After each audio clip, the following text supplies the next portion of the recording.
अच्छा भट्टी साहब, मैंने एक आगे आगे आगे बढ़ना है और वो ये है कि आज एक बहुत कंट्रोवर्सी बनी और उस पर बहुत से चैनलों पे लोगों ने आके बात भी की।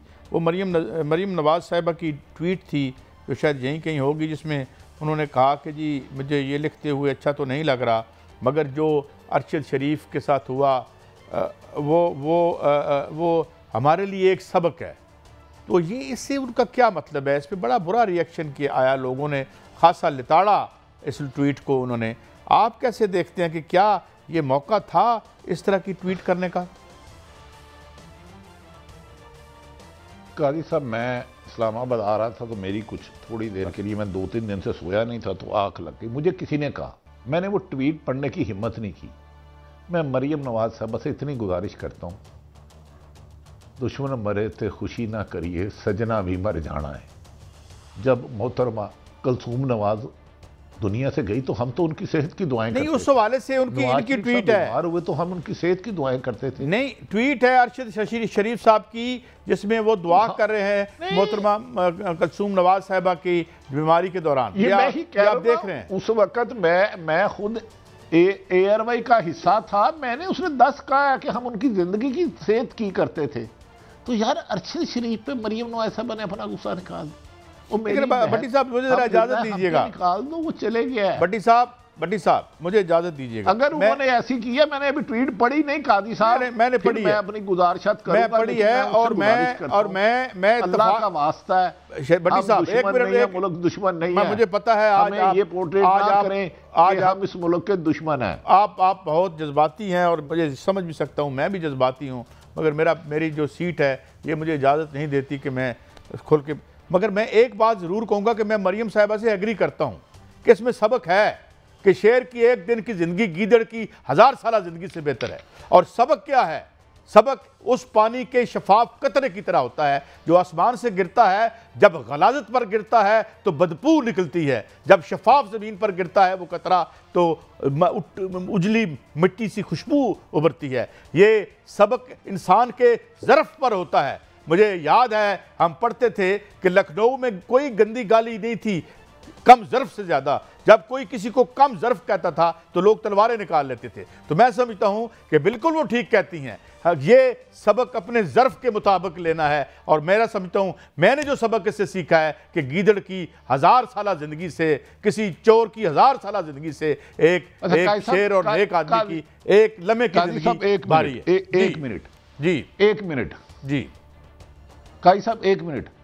शहीद अरशद शरीफ भी एनआरओ लेके चुप कर सकता था। उसकी तो जाती लड़ाई किसी जो सियासी जमात से नहीं थी, वो चुप कर जाता, वो ताकतवरों के खिलाफ ना बात करता, वो पनामा से लेके मनी लॉन्ड्रिंग तक और तोशाखाना से लेके हर केस पे ना डिस्कस करता। उसकी कौन सी जाती लड़ाई थी? वो तो इस मुल्क के लूटे हुए माल की बात करता था। मुझे बताए ना, अरशद तो आराम से एनआरओ ले सकता था, सिर्फ जुबान बंद करनी थी, खामोश रहना था। या हर ताकतवर के कसीदे पढ़ने शुरू कर दो, जो भी इख्तिदार में आए, आप तो सब खुश हो जाएंगे, आपको कोई बुरा भला नहीं कहेगा। मरियम साहबा वो चले गया, लेकिन आपका ट्वीट जो मैं अभी पढ़ा नहीं, ये रहेगा तारीख में।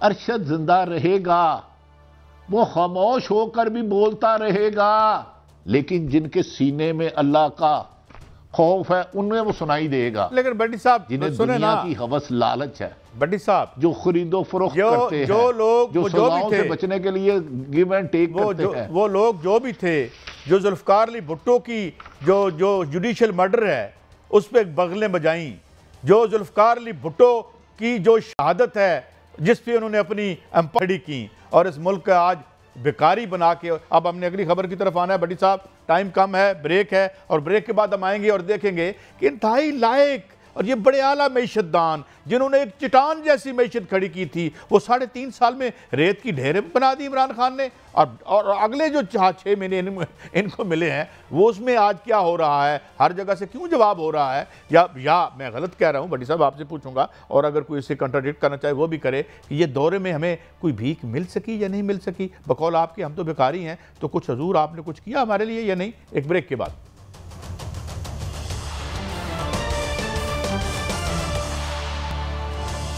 Welcome back. अच्छा भट्टी साहब, अब ज़रा थोड़ी पॉलिटिकल ख़बरों की तरफ बढ़ते हैं। तहरीक इंसाफ के पास क्या ऑप्शन है? कुछ लोग कह रहे हैं कि दोनों असम्बलियों या तीनों असम्बलियों से इस्तीफे भी दे सकते हैं, लॉन्ग मार्च की बातें भी हो रही हैं। इसके साथ साथ दूसरी तरफ से बात हो रही है जी एमरजेंसी, इकनॉमिक एमरजेंसी, क्या टेक्नोक्रेटिक सेटअप की बात हो रही है। कुछ लोग मार्शल लॉ की बातें कर रहे हैं जो कि अनकॉल्ड फॉर और फजूल बात ही मुझे लगती है। लेकिन ये कि यानी अमली तौर पर मार्शल लॉ की मैं बात कर रहा हूँ कि प्रैक्टिकली आके लगाया जाए जिस तरह यहाँ लगते रहे हैं, ऐसी तो कोई बात हमें नज़र नहीं आती।